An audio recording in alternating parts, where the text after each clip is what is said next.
Far away in deep space, near the edge of a quiet star system called Sector 9, something strange appeared on the galactic sensors. At first, it was just a tiny blip, a small dot on the screens, too small to worry about. The Valari patrol ship. Cernax 4 was the first to notice it, Commander Telrix. A seasoned officer with sharp vision and a sharper mind stared at the readings on his display. It wasn't moving like an asteroid or drifting like space debris. It had purpose. It was changing direction slowly. Like something that was watching them back. Telrix didn't like it. He had served in the Valari Navy for over 30 years. And nothing gave him this cold feeling before. He told his crew to send a silent ping toward the object. Just to see if they'd get a reply. The ping bounced back. But the object didn't react. It kept moving forward, quiet and cold, still. The ship's energy signature was strong, too strong for something that size. It had no visible engines, no visible weapons, and no life signs. The commander sent a coded report to the Galactic Council, labeling the object as unknown, possibly advanced. It wasn't enough to trigger an alert, but it got their attention. The Council, made up of over 20 powerful alien races, sent back instructions. Monitor the object, keep a safe distance, do not engage, so Telrix watched each day. The object came closer to the Council's neutral zone. His science officer, a young Valari female named Carixa, grew more and more uneasy. "Commander," she said, "one cycle. It's adjusting course against, matching our patrol path." But staying just out of range, Telrix narrowed his eyes. This thing wasn't just drifting, it was following them. Then something terrifying happened, just as the Cernax 4 tried to move to a new position. The object stopped, dead still in space. It stayed silent for 3 long hours, not even turning. The crew grew tense.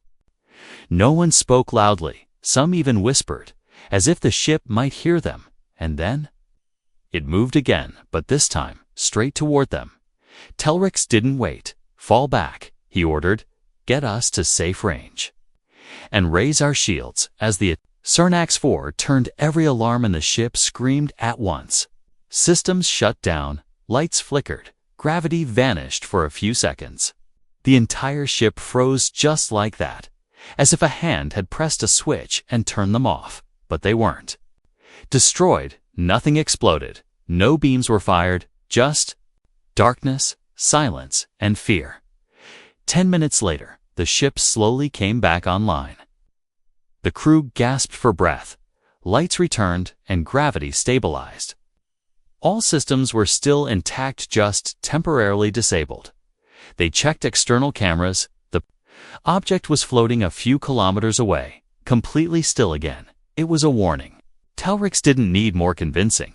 He sent an urgent message to the Council, this time marked critical. The object was not just a ship, was intelligent, powerful, and watching them. He also sent the footage of the EMP-like shutdown, including scans of the object itself. The scans showed something impossible. The ship, or whatever it was, measured over 10 kilometers long, almost the size of a moon station. Its outer surface was black and smooth, with strange, jagged lines running across it like scars. There were no windows, no visible engines. Just one strange glow, at its center faint blue, and pulsing like a heartbeat. And it was getting closer to the Galactic Council's neutral border every hour, back at the Council chambers. The first reactions were confusion, then fear, then anger. No one knew where the object came from. It didn't match any known database, not even the Forbidden Archives. Some council members demanded it be destroyed. Others urged patience. It did not fire, they argued. It showed restraint, but Telrix's final report silenced the room. He described the way the ship moved, how it disabled their systems without leaving a mark, how it only watched and waited. And then he ended the report with 6 chilling words. "This is not a peaceful arrival." The Valari ambassador, a cold-blooded strategist, leaned forward. "It's not here by mistake." He said, "It came looking for us." The council grew. Silent eyes turned to the High Recorder, who asked the most important question of the day. "Has anyone ever heard of Earth?" Most present shook their heads. Earth was a forgotten world in a low-tech system, not worth trade or conquest. Last known records showed a planet with limited space travel and constant internal war. They had never been. Invited into the galactic community, they weren't ready, or so everyone believed. But as more data from Telrix's scan came in, one final image appeared. It was faint, hidden behind a cloud of magnetic shielding. But it became clear as the scan sharpened. On the side of the black ship, just above the pulsing blue light, were 3 letters: UNC, United Nations Colonial Fleet, and under that, a name, HSS Vindicator. The unknown object was a ship. A human warship, and it was still coming, slowly, without a word, without a weapon fired. With total confidence across the chamber, someone whispered, "If this is their first ship, what else are they hiding?" The galaxy held its breath, wondering. If they had made a terrible mistake ignoring Earth all these years, because now Earth had come to them, and it didn't come in peace, came prepared. The giant black ship kept moving slowly through space, heading straight toward the neutral zone of the Galactic Council. It didn't rush, it didn't send any signal. But its silence made it even scarier. Ships from different alien races tried to get close. But every time someone approached too near, the same thing happened. Systems failed, power went out, and ships drifted helplessly until the black warship let them go. News spread fast across the galaxy. Hundreds of alien systems began watching the situation closely. Some believed it was an ancient machine returning from the dead. Others thought it might be a new enemy from another galaxy. But only a few races guessed the truth. This was not an old ship. It was something new, something built recently, and it had a message without speaking. The Galactic Council sent out drones and spy probes to study it from a distance. Every scan returned the same readings. The object was about 10 kilometers long, made of a strange black metal that didn't match anything on the Council's materials list. The surface absorbed light like a shadow and reflected nothing. There were no signs of communication arrays or engine trails, and that made everyone nervous. One small Kyrox scout ship, curious and brave, tried to get a closer look. They crept near, hoping to scan its outer shell and maybe take a sample. For a few minutes, everything went fine. But when they got too close, the warship responded. Instantly, a sudden burst of light shot from its side, not a laser, not a missile, just a bright blue pulse. The Kyrox ship was pushed away like a toy, spinning helplessly as systems shut down one by one. It didn't explode, and no one was hurt, but the message was clear. Do not approach. When the Kyrox crew was rescued later, they were still shaking. One of them, a junior pilot, said, "It didn't just stop us. It looked inside our systems, like it was reading us." The Council didn't know what to do. They had no proof this ship was hostile, but they also couldn't ignore how easily it disabled powerful scout ships. Normally, new races contacted the Council with respect and requests, not by flying straight into their space with the biggest ship anyone had ever seen. One brave Council member, a Zarn diplomat named Marulai, said, "Maybe it's a mistake. Maybe this species doesn't know the proper way to greet us." But that hope died when the ship finally sent its first message. It was short, clear, and spoken in perfect galactic common. The voice was calm, deep, and human. "This is Commander Hale of the United Nations Colonial Fleet." It said, "We are entering neutral space for observation. We do not seek war, but we will not kneel." That last sentence sent a chill through the Council hall. "We will not kneel" was not the language of a new member asking for peace. It was a warning. Many Council members were confused, United Nations. They asked, Earth, humans. Earth was considered a primitive world, left alone because they were always fighting each other and had no space gates. The Council had records from 300 years ago that showed humans barely had ships strong enough to leave their own solar system. So, how could they build something like this? An emergency vote was held to decide what to do. Some wanted to send a fleet to stop the warship, but others warned against it. If they can do this with one ship, a reptilian war general said, what will happen if we attack and fail? Still, others wanted to open talks, invite the humans to explain, but no one knew how to approach them safely. Commander Hale sent a second message 2 hours later. This time, included a list of 13 solar system systems where human explorers had quietly traveled, mapped, and studied for years. No one noticed them. No one even knew they were there until now. Hale's message ended with one sentence. We are not here to conquer. We are here to be recognized. For the Council, this changed everything. The humans hadn't just stumbled into space by accident. They had waited, watched, and prepared. While the rest of the galaxy ignored Earth, the humans built ships, trained soldiers, and studied other species from the shadows. And now they had arrived with something no one could ignore, a Titan-Class warship called the Vindicator. Back on the ship, inside the command deck, Commander Hale stood calmly. His officers were quiet and professional. No one panicked. They were ready for anything. Hale turned to his first officer and asked, any response from the Council? Not yet, sir, she said, but we're being watched from all angles. They know we're here, and they're scared. Good, Hale replied. They should be. He wasn't smiling. He wasn't trying to frighten anyone, but he knew. The truth: humanity had survived centuries of war, disaster, and pain. They had come out stronger, smarter, and more united than ever, while the galaxy laughed at their weakness. Earth turned its chaos into strength. Now, it was time to make sure the galaxy never ignored them again. The Vindicator stayed still in space, waiting, watching. Its engines quiet, its weapons cold. But every species who looked at it felt the same. Fear in their bones, because no one knew how many more ships like it Earth had, and no one knew what humanity truly wanted. But one thing was certain. This was not the beginning of peace.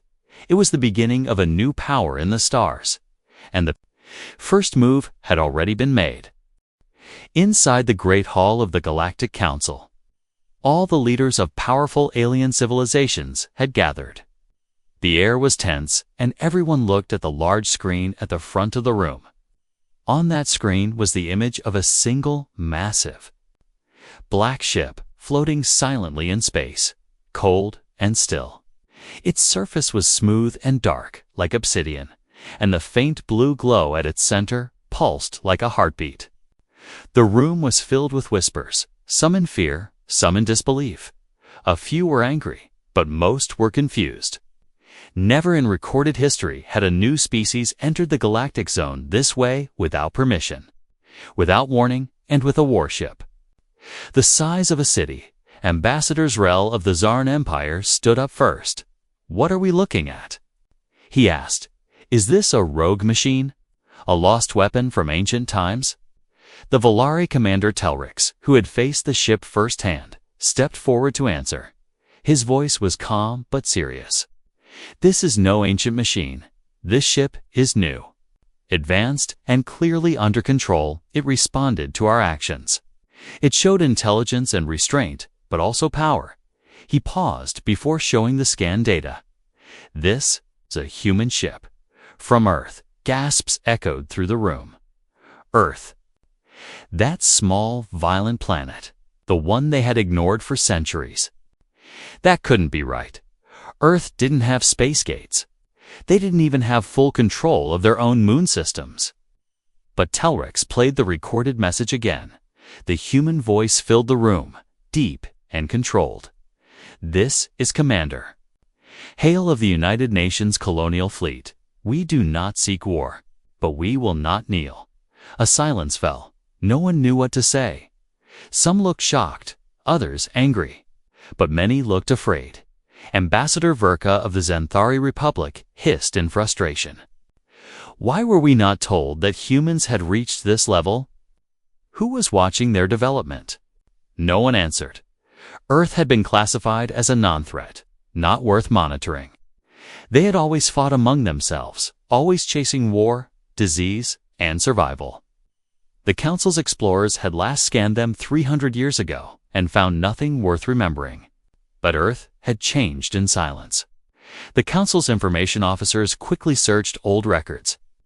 They accessed the deep archives. What little was stored about Earth showed a species always at war, always divided and full of emotion. Humans had destroyed themselves again and again. But each time, they came back stronger. They adapted, evolved, and refused to give up. That was what made them dangerous now. One of the Council's military leaders, General Clorax of the Gruntle.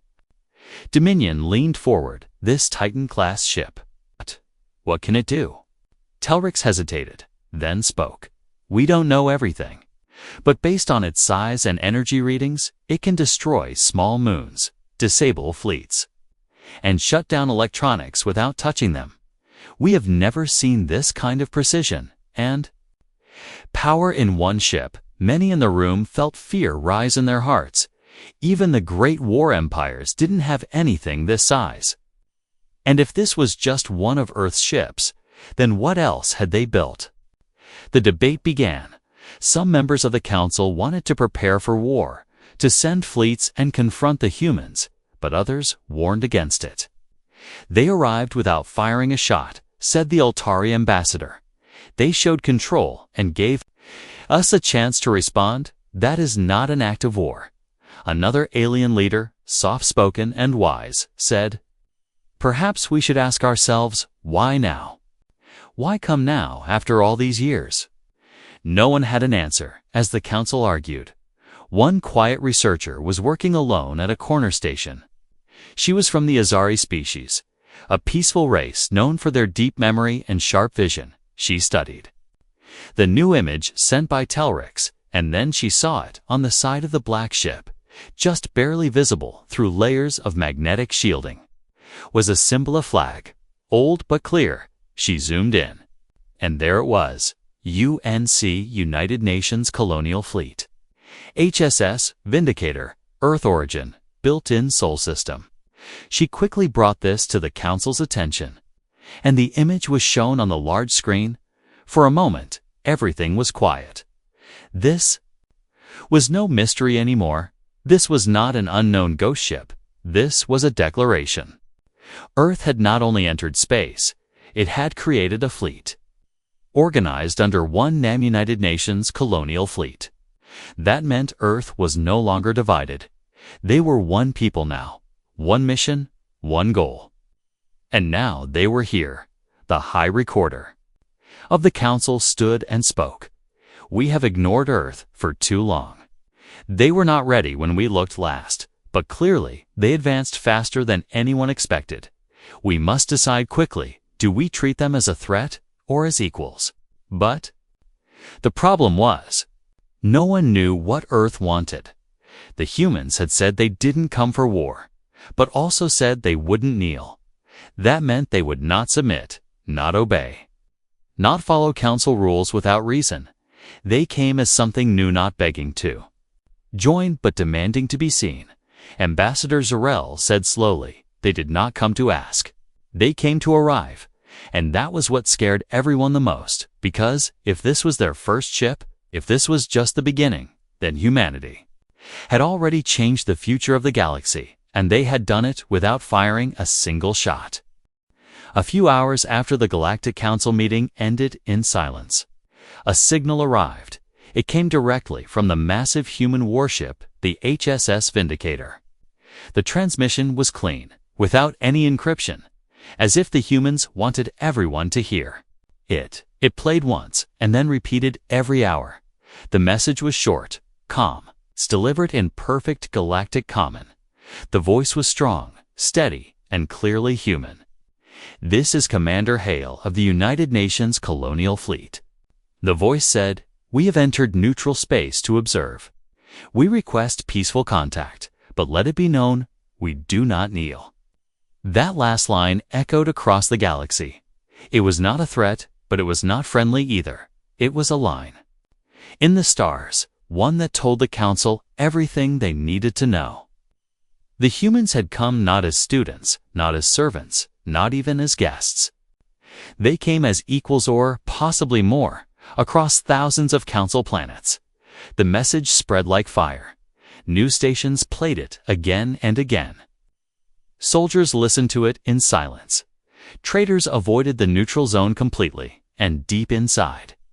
Warships' admirals watched the footage of the Vindicator again and again, trying to understand how such a ship had been built without anyone knowing. Back in the Council's security chamber, Telric stood beside a group of intelligence officers. They had just finished translating Earth's recent communications history years of intercepted signals, lost transmissions, and background noise. For decades, humans had been listening to space. But now, it was clear they had also been watching. Some of the messages were shocking. Earth had known about alien signals for over 100 years. They just never answered. Instead, they listened, gathered data, and waited. Telrix looked at the lead analyst, a short, insect-like being named Teasel. "How much did they know?" he asked. Teasel clicked his mandibles. "Everything, Commander. They recorded Council debates, war broadcasts, even secret diplomatic talks from as far back as 70 cycles ago." Tiarek stepped back. "You're saying they spied on us before we even knew they could fly?" Dezel nodded slowly. "Yes, and they learned fast. It's like they studied us before deciding to reveal themselves." That realization hit everyone hard.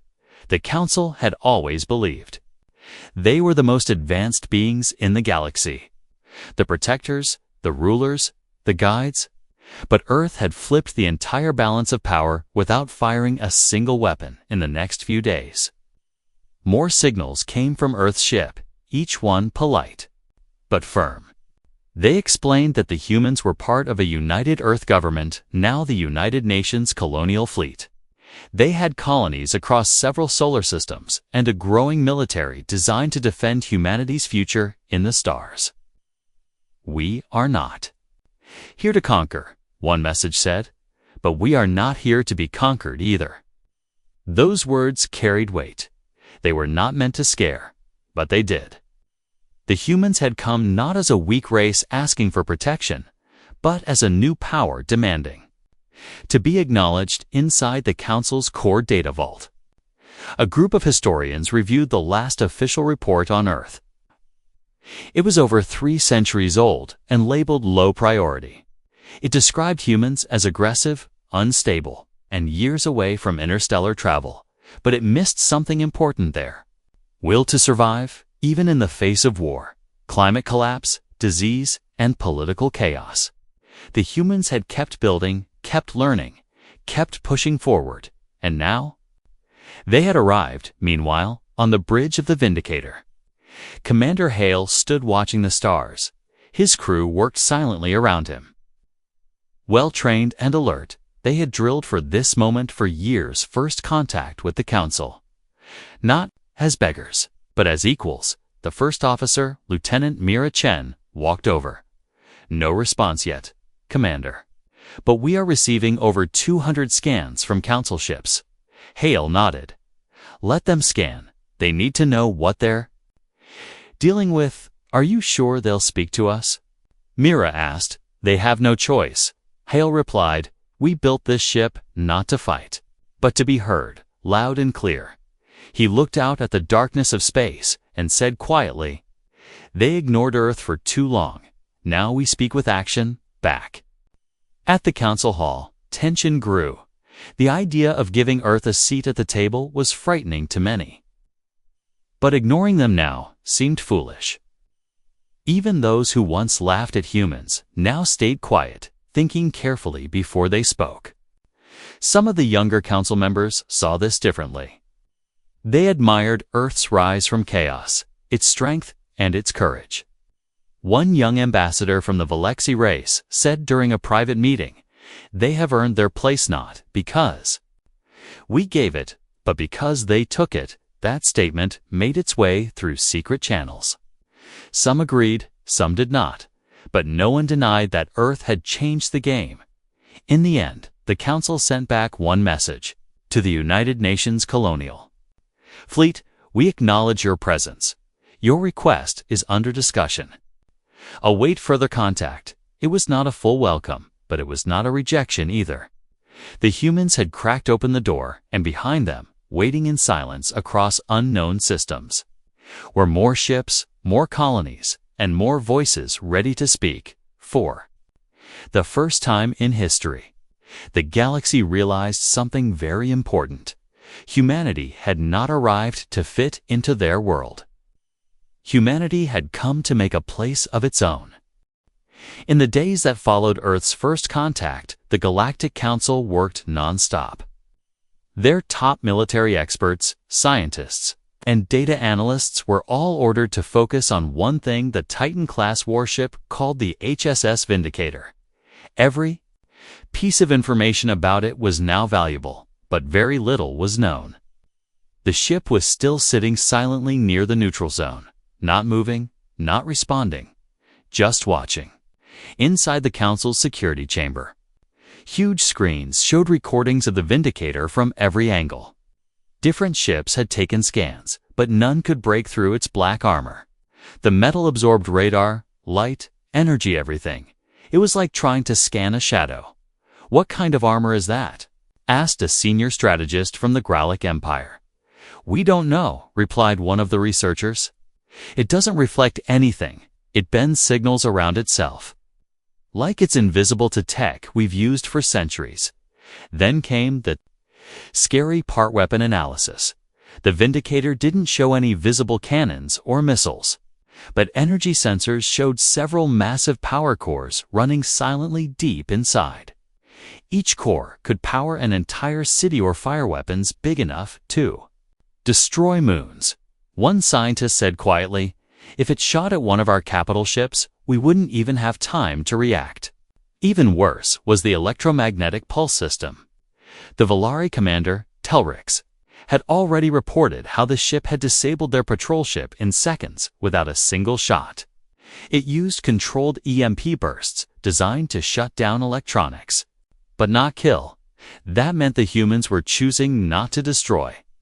They were powerful, but restrained. This scared the Council even more. They didn't fire because they didn't need to. One admiral said, "That's not mercy, that's control." Meanwhile, intelligence teams were digging through Earth's history, trying to understand how they got so strong. Old data showed humanity had gone through dark times: global wars, civil unrest, economic collapse, and deadly diseases for over 200 years. Earth had nearly destroyed itself again and again, but somehow that pain had made them stronger. They united, they stopped fighting each other, and began working together. They built new technology, trained soldiers, and reached out into space. Not with small ships, but with war fleets designed to last.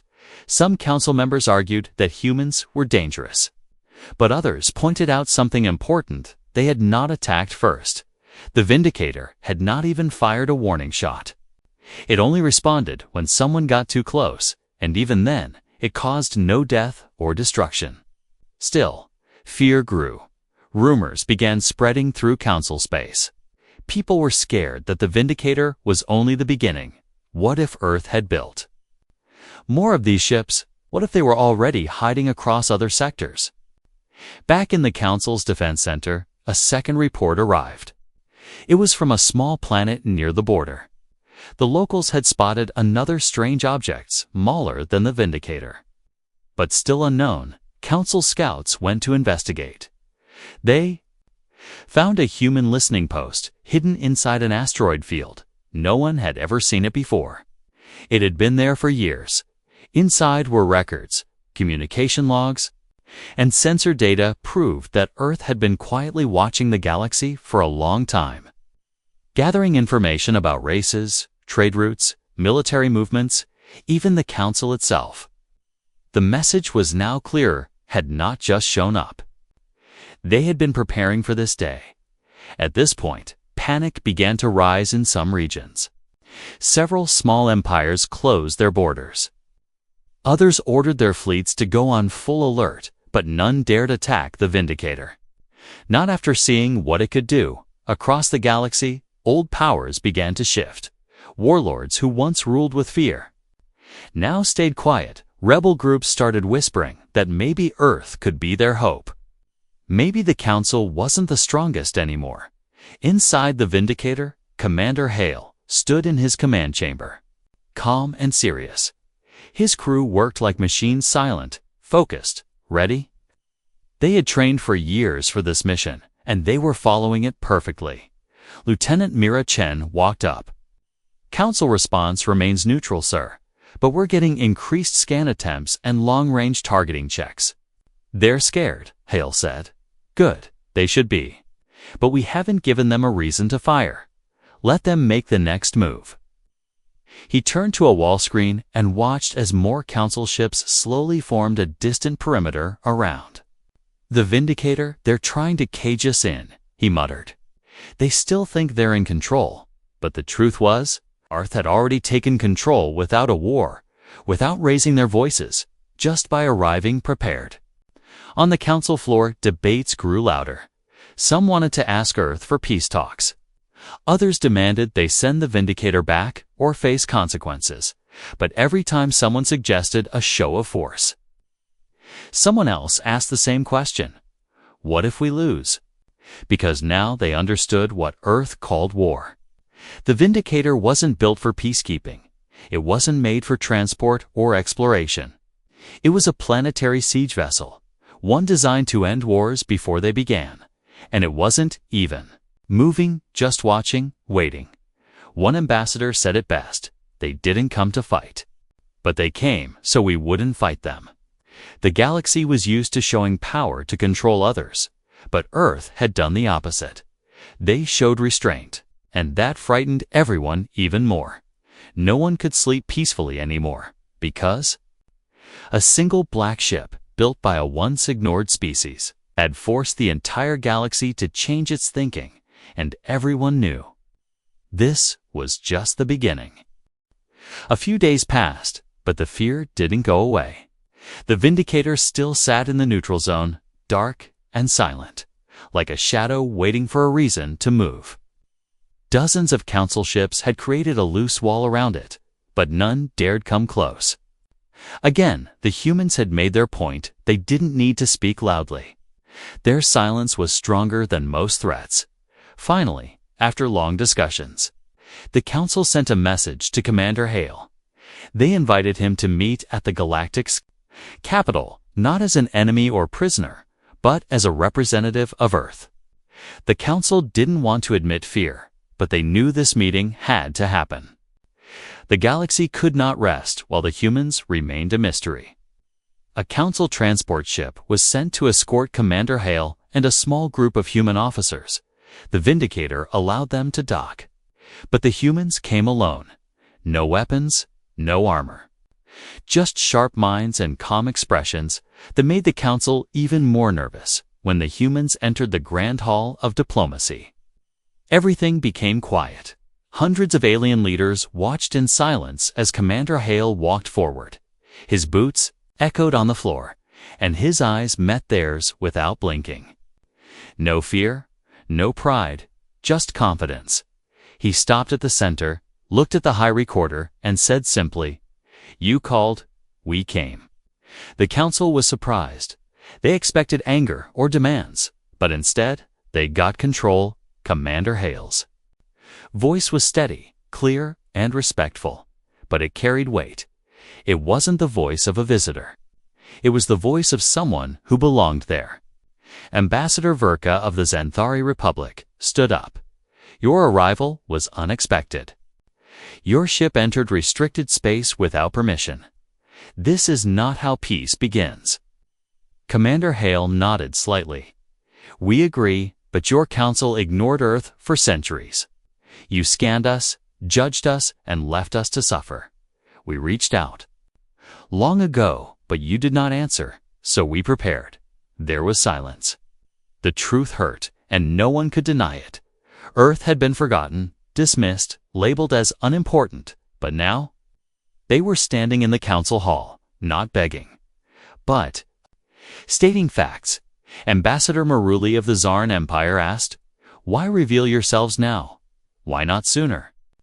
Hale turned his head slowly, "Because now we're strong enough to survive your attention. If we had come earlier, we might have been crushed or used. Now, you can't do that." His honesty stunned the council. There was no fear in his words, only preparation. Earth hadn't come to make friends or enemies. They came ready for anything. Another council member from a peaceful, water-based race said gently, "So you built this warship to threaten us?" Hale shook his head. "No, we built it to introduce ourselves.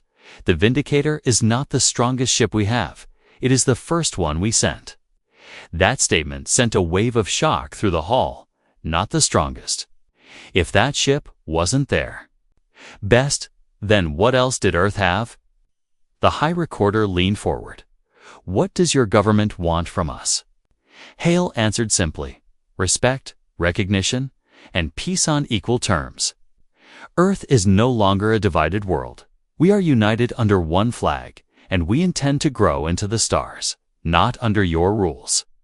But alongside them, this was a new kind of diplomacy. The humans were not arrogant, but they refused to kneel. They were polite. But they had already made their stand. Some council leaders whispered among themselves. Others stared at the human delegation, trying to find weakness. But they saw none. The humans were calm, confident, and extremely well prepared. They didn't come with weapons or ships this time. They came with truth. Outside the hall, across the galaxy, millions watched the broadcast. Alien citizens everywhere were shocked. Inspired or scared, many young species began to admire Earth. A few even started asking, "Why can't we rise like them?" Meanwhile, powerful empires who ruled through fear began to feel cracks in their control. Earth's presence had changed something. They had broken the old pattern after hours of questions, debates, and careful words. The council finally ended. The meeting, Hale and his officers were escorted back to the ship. No promises were made, but no threats were given either, on the way back. Lieutenant Myra Chen looked at Hale and asked, "Was it worth it, sir?" Hale looked out at the stars. "Yes, we didn't go there to win anything today. We just showed them something they haven't seen in a long time, a new power that doesn't ask for permission." Back on the Vindicator, the ship stayed still. But its presence was still heavy in the minds of every council member. They knew now that Earth could not be ignored again. Some wanted to attack, but most knew it would only lead to disaster. Others wanted peace, but only on their terms. But Earth wouldn't accept terms that made them weaker. That night, in a private chamber, the High Recorder wrote a secret note to all council heads. "The humans are not guests. They are not threats. They are a new force. We must choose. Either we welcome them, or prepare to be challenged for the first time in galactic history." Someone had entered the council hall not to join, but to stand equal, without fear, without weapons, and without begging. And that was something the galaxy had never seen. Before, humanity didn't just come to knock. They came to step inside. Inside the Galactic Council hall, the debate had now turned into a storm. After Commander Hale and the human officers left, the council members began arguing louder than ever. Some were impressed by the humans' calm strength. Others were afraid. And a few were furious. For thousands of years, the council had led the galaxy with rules and structure. But now a new player had arrived and refused to bow. The question was simple, but dangerous. Should the council accept Earth, or stop them before they grow stronger? Ambassador Verka shouted across the room, "We cannot let this stand. Today they bring one ship. Tomorrow they bring 10. If we do not show strength now, we show weakness. Others disagreed. Ambassador Marulai replied calmly, "You would start a war with a species that hasn't fired a single shot. They gave us a chance to respond with peace, and now you want to strike first." The debate grew worse. Some species called for diplomacy, some called for isolation, and others demanded a preemptive attack. The Council had always feared a species. Like this clever, silent, and powerful, Earth had done what no one expected. They reached the stars without help, and now they stood face to face with the greatest powers of the galaxy. The Council was divided, and that was rare. Votes were cast, arguments made, but no agreement was reached. Some races said humans must be given a seat at the Council as a symbol of peace. Others said Earth should be blocked from all star routes. And if they refused, military force would be used. The final vote came at night, in a locked chamber. No. Media was allowed, only the highest leaders were present. The vote would decide Earth's fate, one by one. The votes were cast, some quietly, some with anger, and some with worry, in the end. The result shocked everyone. Earth would be offered a seat in the Council.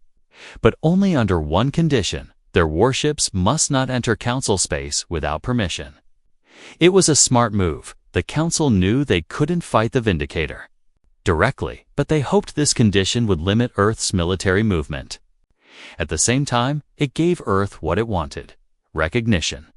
The Council's official message was sent to the Vindicator. To the United Nations colonial fleet, we recognize Earth's growth and unity. You are invited to sit among the Council. Of species, however, no Titan-class or War-class ships may cross into Council-protected systems without approval. Peace depends on trust. The message ended with the seal of the Council.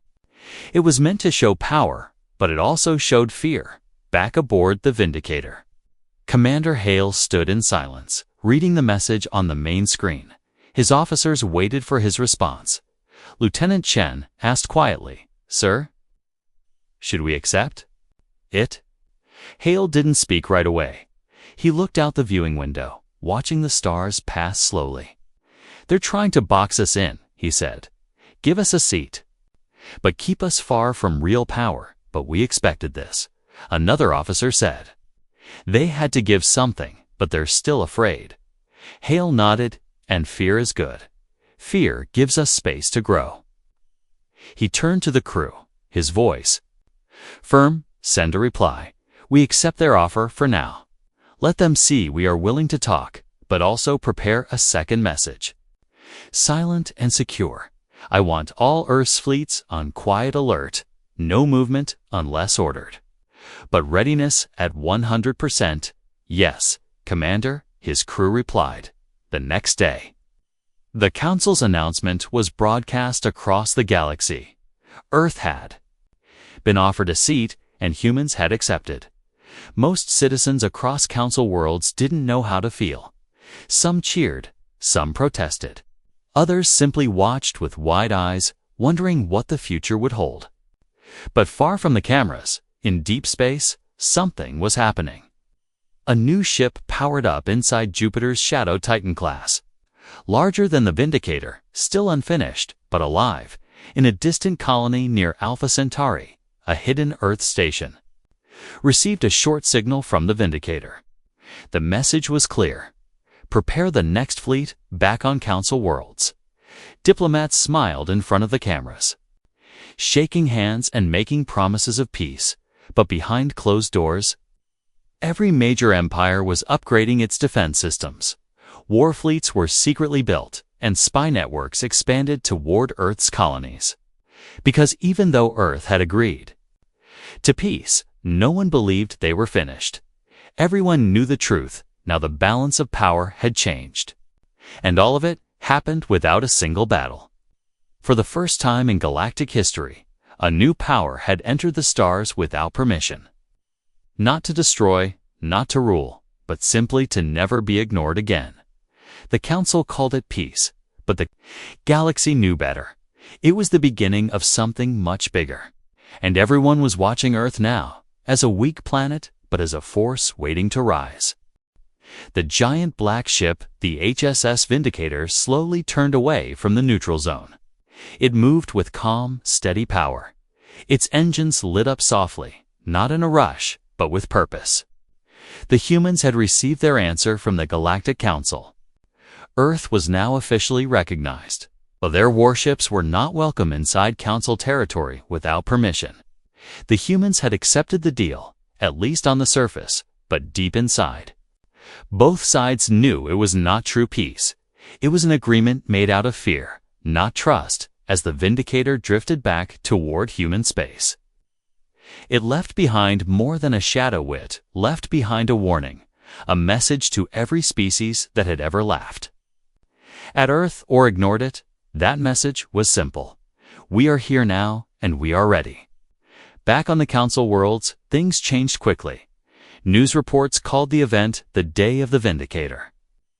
Some said it was a miracle peace without war. Others said it was the beginning of a silent invasion. A few leaders tried to calm the people, but even they didn't sleep well at night anymore. On many planets, young aliens started following Earth's stories. They were amazed by the humans how they had fought among themselves, nearly destroyed their own world, and yet still rose into space stronger than before. In secret forums and underground networks, some even called humans the New Order. Old empires began feeling the shift.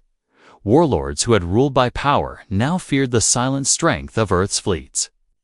Traders noticed Council patrols avoiding routes near human colonies and pirates. They disappeared from sectors where humans had been seen. The galaxy was changing, and it was changing fast. In Earth's space, inside a hidden station near the asteroid belt, engineers worked non-stop, building more ships, stronger ones, smarter ones. Not all of them were warships. Some were scientific vessels, colony transports, and explorers. But many were built like the Vindicator to protect by making others too afraid to attack. Earth's leaders were clear they didn't want war, but they refused to be weak. They had learned from their own bloody history, and now they used that history as armor. Commander Hale stood inside a quiet observation room aboard the Vindicator. The stars stretched endlessly outside the glass. He was alone now, thinking. Lieutenant Mira Chen walked in and stood beside him. "They accepted us, sir," she said, "but not with open arms." Hale gave a small nod. "That was expected. We didn't come to be liked. We came to be respected. Do you think they'll keep their word?" She asked. "No," he replied. "Some of them are already planning how to stop us. They fear what we might become. Should we fear them too?" She asked. Hale looked at the stars again, then said softly, "We fear no one. We only prepare." At that moment, far across the galaxy, hidden human colonies began to receive new orders. Training programs increased, defense grids were activated, and silent signals were sent to listening posts buried inside asteroid fields and moons.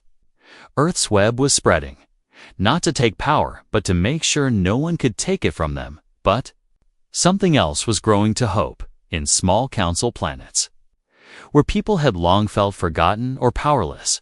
Young voices began to speak out. They looked at Earth, not with fear, but with admiration. Earth had done what everyone thought was impossible, and it had done it alone. Some began saying, "If Earth can rise, so can we," on a small moon called Zelo 3. A group of young alien engineers built their own ship using stolen footage of the Vindicator. On another world, a student painted Earth's flag on the side of her school. Even though it was banned, the Council tried to control these small waves of change. But it was too late. Earth had not just brought a ship, they had brought an idea. That you didn't have to be born powerful to become powerful. That you didn't have to ask for a seat, you could build your own. That fear was not the only weapon. Preparation was, too. The Vindicator finally reached the edge of Earth's protected space. As it crossed into the inner zone, hundreds of signals welcomed it home. Other human ships moved into positions, silent, massive, and ready. Some were still under construction. Others had no names yet, but one thing was clear. This was not the end. It was only the beginning of Earth's presence among the stars. On the final night of the mission, Commander Hale sat down in his private quarters. He opened a small notebook, the old paper kind with words written by hand. 'Twas a letter from his great-grandfather, a soldier from Earth's last great war. It read, "When the world turned its back on us, we stood taller. When the fire came, we walked through it. And when the skies opened, we knew. Our place was not behind anyone. Our place was among the stars." Hale smiled, closed the book, and stood up. Earth was no longer silent. Earth was no longer behind, and the galaxy would never be the same again.